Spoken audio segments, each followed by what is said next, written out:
I think British politics will be seriously impacted by the assassination attempt on Donald Trump.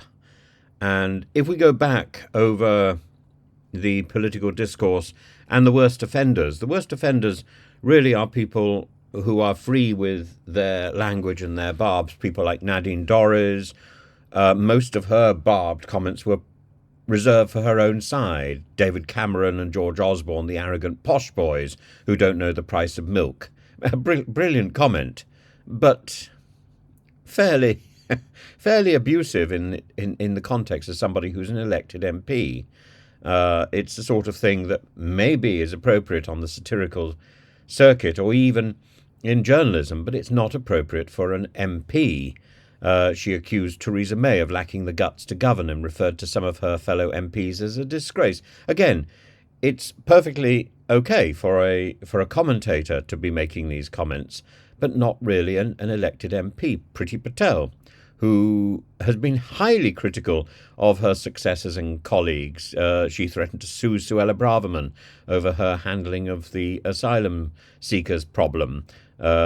She criticised her speech on immigration, suggesting it was just to get attention and lacked substantive action. She's quite right, of course. Again, it's not her job as an MP to be attacking her colleagues in such an abusive way. Braverman, of course, attacked other people. She used highly charged language, particularly with respect to immigration, and she described the situation on the southern coast of England as an invasion, a term criticised for its inflammatory nature, embracing the whole of Albania rather than just a few individuals.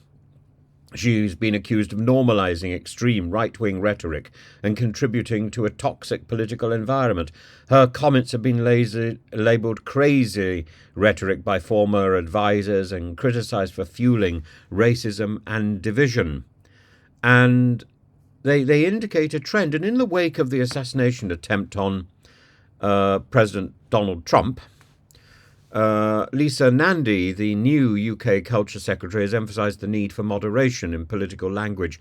She has expressed regret over her own extreme language and the language used by political leaders, particularly on the left, acknowledging it has done a real disservice to public discourse. I think she's right. I think there's a time when you stand up and you say, OK, so we draw a line under this and we move forward. I think this is particularly important for elected politicians. There is no room for this ad hominem viciousness, and Lammy is probably one of the worst.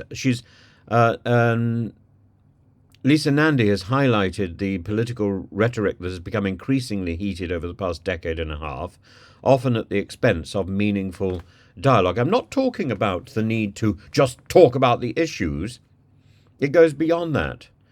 She's admitted that in hindsight, she and her colleagues could have chosen their words more wisely, more carefully, and it reflects a broader trend where political figures, including those in Sir Keir Starmer's current cabinet, have previously used strong language to criticise, for example, Donald Trump, who they may well have to work with. For instance, David Lammy, the Foreign Secretary, called Trump a woman-hating, neo-Nazi sympathising sociopath and a profound threat to the international order.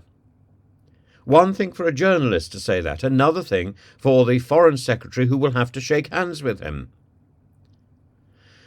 Nandy vowed this morning, that Starmer's Labour government would set a very different tone moving forward, promoting respectful disagreement, condemning violence in politics. And this call for moderation comes amid growing political violence in the UK, exemplified by the murders of Joe Cox and the Conservative MP Sir David Ames.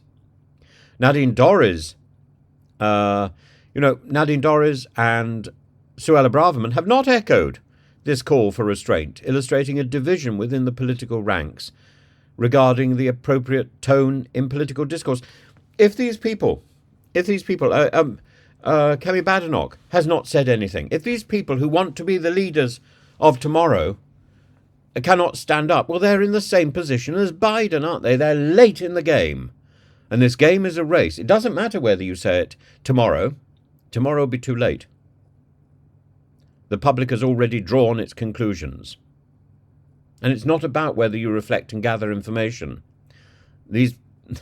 A condemnation of the violence of Saturday evening is a condemnation of violence. It's not about a forensic analysis of the events. And the Conservative Party has been very slow to get to its feet and make its views known. In fact, I don't know of any Conservatives who stood up and spoken. Now, this may be partly due to the inadequacy of the BBC.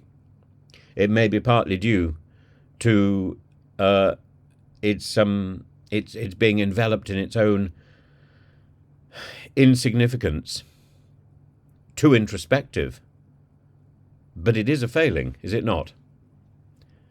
The debate underscores the need for careful consideration of language, particularly in the politically charged environment of the House of Commons. But it also underscores the need to be able to react quickly in the various races which are being won. And certainly Kemi Badenoch is too slow off the mark to be a serious contender as a leader, no matter how much she is hailed. And Suella Braverman, well, just for once in her life, she's mute.